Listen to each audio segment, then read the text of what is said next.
Good morning sa ating lahat. Thanks God, glory to God. 2 Timothy 3:16. 2 Timothy 3:16. Okay, read, begin. All scripture is given by inspiration of God and is profitable for doctrine, for reproof, for correction, for instruction in righteousness. Let's pray. Our God, our loving Father in heaven, Lord, thank you sa yung salita. Pagpalain niyo po yung salita na mayag. Sweet Holy Spirit, help us, help me, forgive our sins. In Jesus Christ's name. Amen. So, continuation pa rin. Ito, last na to.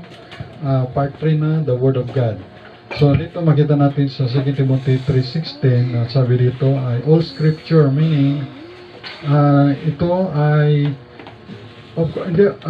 siyempre hindi pa naman ito yari that time malamang yung revelation ito na sinabi ni Apostle Pablo, basta especially yung first 5 books ni Moses, Genesis, Exodus, Leviticus, Numbers, Deuteronomy, at yung iba pa, Joshua, Judges, Ruth, mga major minor prophets, yari na, no? Pero yung mga iba sa New Testament, siyempre hindi pa. Pero ang namin dito, as long na approve yan, ay all scripture is given by inspiration of God. So, lahat ng scripture. Kumbaga, dahil sa atin ng time, mula Genesis hanggang Revelation. Ang sabi nga, all this book nga, yung book of Job. So, it's given by inspiration, inspired ng Diyos, and is profitable. Ito yung mapakinabangan for doctrine. Kung sinabing doctrine, ito ay teaching.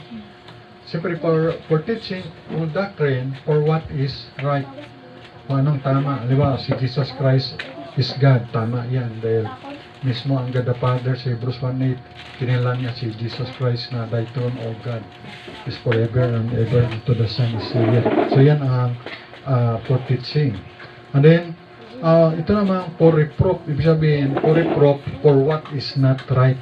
Pag sinabi ng iba, ay si Jesus Christ ay hindi siya nagkatawang tao. Siyempre, i-correct natin yan, nagkatawang tao si Jesus. And the Word was made flesh. Okay? At ito naman, ang tinasabi dito na for correction, siyempre, how to live it right. Kung paano mamuhay ng tama, kino-correct, no? And for instruction in righteousness. At in-instruct tayo kung paano mamuhay sa katuwiran. Kaya, yung the Word of God itself, ito ay si Lord Jesus. Alam mo naman natin, the beginning was the Word, and the Word was with God, and the Word was God. At alam natin, the Word was made into flesh. At alam natin, the Word of God is pure. Sa Proverbs chapter 3:30 verse 5, every word of God is pure. May sa Psalms 12 verse 6 and 7, purified 7 times. Kaya nga, ang Word of God, ito ay ang Holy Spirit ang author nito, 2 Peter 1:21. For the prophecy came not in all time by the will of man, but holy men of God speak as they were moved by the Holy Ghost. Kaya maganda nga mabasa natin yung Word of God. So gabasa naman ako, nasa Leviticus chapter 2 na ako, at sa New Testament, sa John chapter 5. Pag nabasa ko naman to, mga 5 times na nabasa na by the grace of God. So, ang Word of God ay malaga to sa ating buhay. Kasi kung walang Word of God, wala tayo ngayon dito. Tayo nagsama-sama because of the Word of God. At siyempre, kapartner ng Word of God ay yung prayer. Kaya ang number 1 point natin ay read and study it. So, ang Word of God ating basahin, hindi lamang binabasa, pinapag-aralan din, study it. Yan ang number 1 point natin. At ang number 2 natin ay love it. Mahalin natin yung Word of God. Amen? Mahalin natin ito, love letter ng Diyos sa atin. Meditate it. Ibig sabihin, pagbulay-bulayan natin. Nanamnamin natin kung ano yung sabi ng Word of God. No? Meditate it. No? Meditate it. Meditate it. At then, sabi sa number 4, hear it. Pakinggan natin. Yan, pakinggan. Pakinggan natin. Then number 5, cleanse it. Ito ay nagpapalinis sa atin. At siyempre, ito naman sa number 6, preach it. So ito ay preach it or proclaim it. Yan, proclaim. Number 7, ay ito ay share it. Siyempre, bahagi natin. Number 8, sinishare katulad ni Andrew. Din-share niya kay kuya niya. And then number 8, do or apply it. Siyempre, apply sa ating buhay. Amen? So, ayan. So, ginalakasan ko lang para hindi maagaw ng ibang channel. Kaya madinig kasi sa YouTube. And then number 9 ay protect or defend it. So, proteksyonan natin yung Word of God, yung King James version ng ating gamit. No? Hindi tayo gumagamit ng ibang version. Sabi nga na, NIV, not inspired version. Siyempre, wala diyang mga blood at yung Lord Jesus Christ, naging pronoun na lang na He. So, hindi lang NIV, mga iba pang version. Kaya kung may Bible, mga NIV o ibang version, revised, standard, for study reference ko lang yan para makompare ba sa King James. Pero tayo King James tayo. I-depend natin yan. No? 1611, kumbaga, nabuo yan. Kasi yung nag-request yung hari niyan sa England, si King James, hindi si LeBron James. Si King James, nag-request siya na, siyempre, hindi maintindihan yung Word of God, ay Hebrew, at saka may some parts na Aramic, na sabi doon ay, i-translate yung Hebrew na Old Testament sa English na language. Pati yung New Testament Greek, i-translate rin sa English. So, nakaroon niya na, I think mga, more or less, mga 40 rin ka-writers yan. Tapos may 4 na grupo ba, ginagawa nila na translate, gina-compare bawat isa ba, para gina-correct, ay mali ito. Parang may comparison dito talaga. So, masinsinan.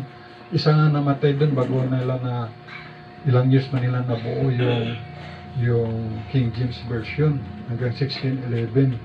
No? So, i-depend yan, i-proteksyonan natin yung King James version kasi yun yung candid request ni King James of England. Kaya okay pa nung si Queen Elizabeth, malaya pa yung Word of God pamahayag, pero wala na si Queen Elizabeth, nabatay na, si King Charles na ngayon. Kung magwali lang ng Bible doon sa England, kahit makita niyo sa YouTube, ginaharas ng pulis, ginadakop, dinadakip at pinupusasan at binibilang ko.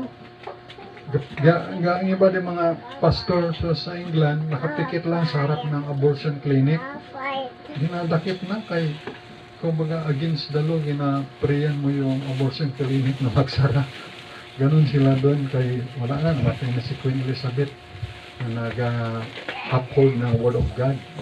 So, kailangan i-defend, i-protect it against perverted Bible. No blood word. Yung ibang version ng Bible, walang blood. Alam naman natin na without the shedding of blood, there is no remission of sins. And then, omitted nila yung Christ Jesus, pinalitan ng pronoun na He. So, defend it, protect it. And then number 10, publish it. Publish it. The Lord gave the word. Great was the company of those that publish it. Psalm 68:11. Sabi ni French philosopher Voltaire, pinanganak siya ng 1694 hanggang 1778. So, ang edad niya rin ay mga 84 years old siya bago namatay, no? Sabi ni Voltaire. Famously predicted niya na, predict niya na that Christianity will be entirely swept away. Ibig sabihin ng Christianity ay mawala. Predict niya, mawala na tong Christianity. Malusaw ba? And the Bible, at yung Bible daw, ay maging obsolete. Mawala na rin yung Bible. Within 100 years of his death, pagkatapos na siya mamatay ng 1778, after 100 years, ibig sabihin pagdating ng 1878, wala na yung Christianity, wala na rin yung Bible, sabi ni Voltaire. The prediction failed. Pumalpak ang prediction niya. in a famous twist of historical irony, 50 years pa lang, after na si Voltaire's death, the Geneva Bible Society purchased his former house. Binili yung kanyang dating bahay sa Paris, France, to store and distribute Bibles. Yung bahay niya, binili at doon, ginlagak, gin-store, ginawang bodega ang kanyang bahay, bodega ng mga Bibles, and the printing presses he once used to print. At yung printing press niya na nagaprinta ng anti-religious literature, ibig sabihin anti-Bible siya, ay were repurposed, naging nabago yung purpose to print scripture. Ibig sabihin yung printing press niya na anti-Bible, anti-religious na mga literature ay nagiging imprintahan ng Bible. See? So nakita niya na you cannot go against God.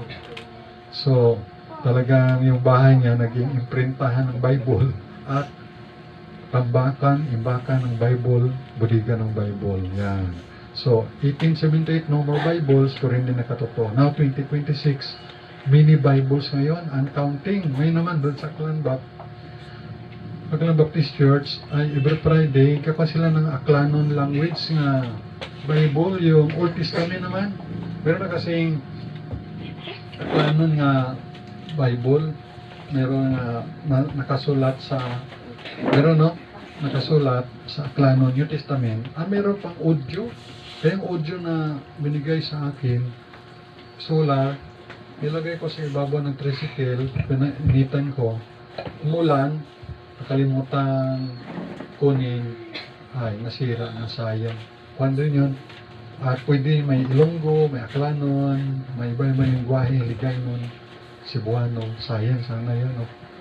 Ngayon ay sige pang gawa nila ng language Aklanon naman, still ongoing translation sa Aklanon language naman.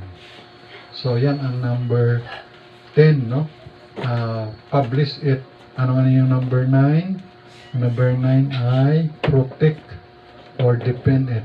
Number 11 ay believe it. Ayan. Paniwalaan natin, believe it. Kung ano sinabi sa Bible, just believe. Meron mataas ang katungkulan niya, no? I think Roman soldier, o basta mataas sa kanyang rangko, sabi niya kay Lord Jesus, Master, pumunta ka sa bahay ko, may sakit ang anak ko. Ano sabi ni Lord Jesus? Go home. Umuwi ka na, yung anak mo yung magaling. Tapos ang ginawa niya, nag-go home siya, nagbilib lang sa sinabi ni Jesus, at sinalubong siya ng mga katulong na, Master, ang yung anak na ay gumaling. Tanong niyo, anong oras? Ganito, ay yun yung pagkasabi ni Lord Jesus, nag-go home, magaling ang anak mo. Ay, nagbilib lang yung person in authority, Roman soldier, I think yata yun. Basta, nagbilib lang sa sinabi ni Jesus. Jesus said unto him, Go thy way, thy son liveth. And the man believed the word that Jesus had spoken to him, and he went his way. O, ang anak pa niya siguro, baka imamat yun, o patay na. O, basta, something wrong sa kanya buhay. Pero, sabi ni Jesus, Go home, thy son liveth. Sa John chapter 4 verse 20. Kaya, huwag tayo mag-double-minded. A double-minded man is unstable in all his ways. James 1:8. So, huwag tayo mag-double-minded na to. Kaya to, mangyayari kaya to. Huwag tayo mag-double-minded. Pag ano sinabi ng Panginoon, yan ay totoo. Okay? Totoo yan, no? Sa ating buhay. Marami na tayong mga pray na nalampasan natin, no? Kasi Heidi, marami rin yung mga experience sa buhay niya, sa mga anak niya na nalampasan sa tulong ng Panginoon. Si Stephen man, talagang grabe man si Stephen, parang action na parang horror na parang nag-escape, no? Parang na-escape siya sa nalampasan niya rin mga eksena sa pelikula. Oh, kahit baba siya sa atin, no?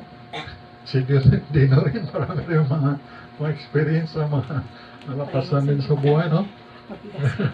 Mga trouble sa buhay, no? Oh, pero sa tulong ng Panginoon, biyaya ng Panginoon ay nalampasan natin. Basta patuloy lang, keep on lang. For with God, nothing shall be impossible. Oh, mahirap ba sa Panginoon? Wala. Kaya tayo ay keep on, tayo sa totoo lang, kung gapri tayo ng lupa, usually ang lupa hindi naman problema eh. Kahit saan ka dito sa Kalibo, marami na mga lot for sale eh. Ang kulang lang ay pera lang eh. May pera naman tayo, kaya lang ay konti lang. Hindi sapat, konti lang. Kung tig-piso lang sana per square meter. Piso lang per square meter ay. Bili agad tayo pa. Bilang tayo ng 1,000 square meter. Kasi pa 1,000 square meter may parkingan na pwede basketballan, parkingan, school, church, siyempre, at profit chamber. So, yun palang Garcia College natin, no, na nabili ni Engineer Edmundo Tolentino. Nabili niya yan from the Garcia family. Tapos sumali siya sa politika. Ay natalo siya, kaya nasanla yan sa bangko, Metrobank. 11 million. 11 million that time noon, mga siguro, mga 20 years ago, siguro na yun, no? Nalala mo? Sobra, no? Ang kalaban ba niya yun ay si Attorney Allen Salas Quimpo sa congressman, si panalo si Attorney Allen Quimpo, ang yumao na Attorney Allen. More than 20 years, no? Ay, siyempre, 11 million noon, laki yun. Pero ngayon, 11 million, konti na lang yan. Ay, 11 million pa na nabili yan ni Pingbon. Binili niya pala sa bangko, Metrobank. At kasama ng interest. Kaya pala napunta sa KH Kim Huwat, naging grocery store dahil pala nabili nila sa bangko. O, kung mayroong mga foreclosed dito na mga property, pwede yan kayo mabili. Kailan? Mga panayan, mga 30 million, 100 million. O, so, kung yung sa Masing, nabili man. Nabili rin. Sino nakabamili? Pamilya Manila. Oo. So, ganyan, no? So, talagang pera lang naman yung kulang. No? So, yun. Para pag may pera, makabili talaga. So, wala mang posible sa Panginoon. Pero doon lang talaga sa mga baryo. Pero maganda sa mga baryo, ang pinakamura ngayon, take 4,000. Doon sa mga naloo, mga brilliants. 4,000. Kaya kila Sister Pen yan, na huwag nyo ibenta yan. Kaya aabot pa yan ng, ngayon siguro mga 10,000 na yan. In the future, mga 20K na yan. Kaya gawin nyo na lang, lagyan ng building at paupahan nyo. Di ka lima ka, paupahan mo. Kaya kung negosyohan mo, mamblima ka pa sa BIR, municipal tax, tapos barangay, DTI, daming tax. Pero kung parintahan mo lang, anday ka lang ng every 25th of the day ng every month, tanggap ka lang ng renta. Mayroon lang yung tax sa pag-ukupa lang. Mayroon lang yan. So, ganun eh. So, wag ibenta kayo. Maging commercial yan. No? Dalawang palapag. Yan. So, at least may idea na kayo. So, pagdating sa property, freelance o dapat sa mga barangay lang. Ay dito kasi napupuna ko ay wala problema sa atin kay hindi naman nakakatakot dito sa Lacerda kay 51 years na rin kami dito eh. 51 years na. So, yung mga iba lang, ang impression nila medyo naalangan sila. Pagpay natin sa mga baryo. Siyempre, abang doon sa Briones, maghanap pa rin ng lugar sa mga baryo. Okay. Yan ay mga plano, pero ang Panginoon pa rin masusunod siyempre. Number 12, memorize it. So, kailangan memorize. Samat, ginamemorize natin yung Word of God. Kasi ginamemorize, lalo ito sa mga communist countries, sa China, sa North Korea. at sa mga Middle East, ang pagtitipon nila underground, mga memory verse lang sila. Kasi bawal ang Bible. Doon nga sa North Korea, nahuli yung bata ng Bible. Kaya ang parusa sa bata hanggang sa third generation, ibig sabihin parusahan yung kanyang tatay, parusahan ang kanyang lolo. O, ay kung fourth paron ay patid niya sa apo sa tuhod, galing. So, ganun sila magkatindi. Kaya ginamemorize yung Word of God. Ang maganda dun sa camp sa Gimaras, no memorize it verse, no rise. So, dapat ma-memorize mo muna yung one verse, kung ano man yung in-assign sa inyong grupo, no memorize, no rise. Yan. So, memorize, kailangan memorize. And memorize by heart at intindihan, siyempre. And then, number 13, teach it. Yan, ituro sa mga bata, ituro yung Word of God.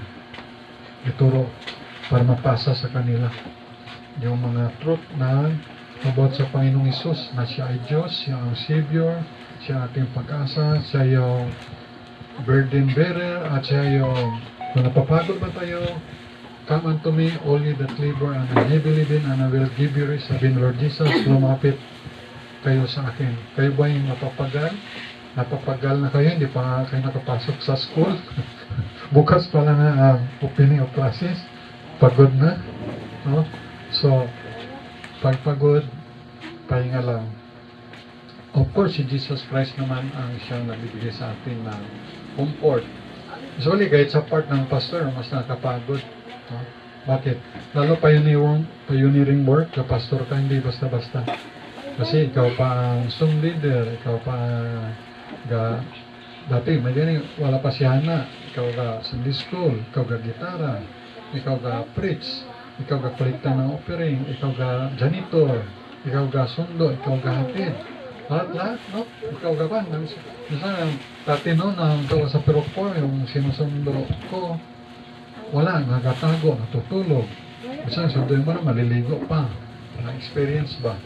O, mga ganun ba? So, hindi madali. Kala natin pag pastor nakatayo sa pulpito, hindi lang sa pulpito yan. Maliban nila kung sumalo na siya ng gawain, yung may building na, may tao na, may lupa, may sakyan. Kaya lang namatay yung pastor, pumalit na siya, ready na agad. Pero hanggang pioneer, mahirap, hindi madali. Hindi, wala, gusto pa na, ay, magpahinga na lang ako, masarap matulog. Pero hindi pwede, ikaw yung pastor. Hindi pwede. Obligado ka na gising talaga.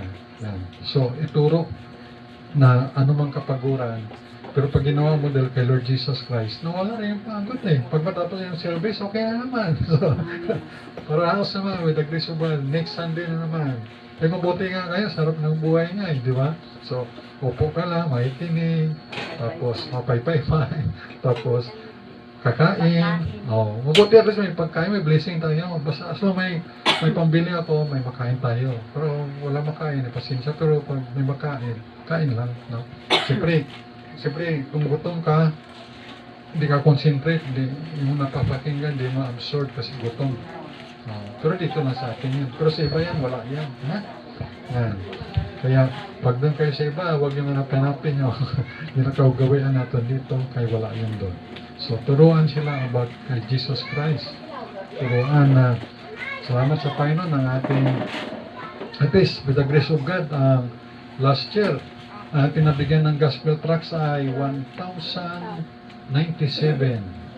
Pero ngayon na, hindi pa umabot ng June 30, 1,129 na. Plus, mayroon pang 17 na dugang, na dagdag. O, lampas na rin yung tumanggap sa Panginoon, profession of faith, 116 last year, ngayon ay 130. Ang baptism natin last year, 4. Ngayon ay 5. So, glory to God, praise God, no? So, turo natin sila about Jesus Christ, ang kaligtasan. Salvation by grace through faith in Jesus. Then, number 14, keep it in your heart, no? Yung Word of God, i-keep natin. Siyempre si Jesus, i-keep natin sa ating mga puso. So, minsan wala tayong dahilan dapat, no? Dapat ang principle natin ay God first. umulan man o umaraw, maliban na kung signal number 3, signal number 4 na, no? So, priority natin ang Panginoon. Huwag nating ialibay yung trabaho, or labada, or assignment, or ano pa. Ano pa mga alibay natin? Opisina, and everything. Meron nga kung ano sabi ng Kristiyano, sa manager, boss, pag linggo ay simba ako ha. Tapos nagbagong isip ng boss. Sabi niya, report ka sa Sunday. Sabi niya, sino ang nagbigay ng negosyo? Siyempre, Panginoon. Sino ang nagbigay ng everything? Siyempre, Panginoon. Tapos kukunin mo sa Panginoon yung para sa Kanya. So, mamaya mawala na yung negosyo mo. Ibig sabihin, gusto mo bang kunin sa'yo ng Panginoon lahat-lahat ay hindi mo inuwan ng Panginoon? O dapat unahin ang Panginoon sa ating buhay. Walang accepted yan. Lahat tayo, kahit ako, di ba ako pwede makapahindik na kasama ako dyan. So, God first. Seek ye first the kingdom of God and His righteousness, and all these things shall be added unto you. Dagdag lang yan ng Panginoon. O, unahin lang natin siya. Keep it in your heart. Number 15. Second to the last na to. Number 15. Observe it. Observe natin kung anong nakasulat sa Bible. Observe. So shall my word be that goeth forth out of my mouth. It shall not return unto me void, but it shall accomplish that which I please. And it shall prosper in the thing whereto I sent it. Isaiah 55:11. Observe. So, observe natin ang salita ng Panginoon. Thanks God. Kahit hindi ko inutusan si Hannah, gumawa siya ng ganito, siya nag-initiative, ginaya niya sa Bethany, Makati. siya mismo ang gumawa ng paraan, order siya sa Shopee. Kaya anong ginawa mo sa Panginoon, may reward ka sa Panginoon, no? Ang gawa na ni Ate Hannah, ginagaya niya pulpito sa Bethany, Makati. Very observant siya.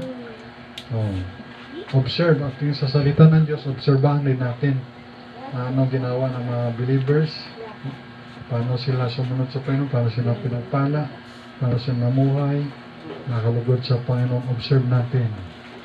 The last, understand it through the guidance of the sweet Holy Spirit. So ating intindihin, intindihin natin yung Word of God. Intindihin natin to. Basahin natin sa King James.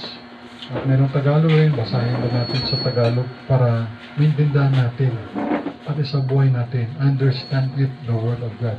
Siyempre, pag naintindihan mo yung Word of God, maganda. Kasi naintindihan mo siya. Na tayo ay naglilingkod sa Panginoon din naman sa tao. Kaya understand it, intindihan natin ang salita ng Panginoon. The Word of God. Read and study it. Number 1. Number 2, love it. Number 3, meditate it. Number 4, hear it. 5, cleanse it. 6, preach it or proclaim it. Number 7, share it. 8, do or apply it. Number 9, protect or defend it. Number 10, publish it. Number 11, believe it. Number 12, memorize it. 13, teach it. 14, keep it in your heart. 15, observe it. 16, understand it. Marami pa yan. Pero hanggang yan lang nagawa ko na outline. 16 points. Okay, let's pray. Our God, our loving Father, maybe Lord, thank you sa inyong salita about the Word of God. Na Panginoon sa mga 16 points na banggit ko, Panginoon. Ito ay pagpalain mo sa aming mga puso, Panginoon, na mahalin namin ang salita, aming basahin at intindihin, aming studihan, i-meditate, ipamuhay, i-publish, i-preach namin, amin itong i-proclaim, amin itong i-keep sa aming heart, higit sa lahat, Lord, amin itong i-apply sa aming buhay, intindihin namin ito, Panginoon. Dahil ang Word of God, ito napapalakas sa amin, napapatuloy kami, nagtitipon, maliban sa prayer, Panginoon. So, salamat sa inyong salita na ito ay di namin maintindihan, salitang Hebreo, Aramaic, Greek. Pero thank you Lord sa mga tao na ginamit mo para ito ay mailagay sa English King James Version 1611 Lord. At meron kaming Word of God na Holy Bible is our principle of our faith and practice. Ito aming paniwalaan at ito naman pinapractice kung ano nakasulat sa Bible. Kung wala sa Bible, Lord, hindi namin paniwalaan at hindi namin ipapractice. Kung ano lang sa Bible, Lord, yan namin gagawin. Ang importante doon na yung giving at soul winning. Kami nagbibigay para may pang soul winning sa mga foreign local missionary. Mga missionaries to foreign church Panginoon. Salamat sa bawat isa na nandito, Lord. Naway maintindihan nila mga pangako mo sa Biblia. Mayroon kang thousands of promises. Thank you, Lord. Sa lahat na glory, honor, and power. Kapalain rin, Lord, aming giving and touch and opening. Bless the gift and the giver. In Jesus Christ's name. Amen. Amen. Amen. Okay. God bless. Okay. Bye-bye.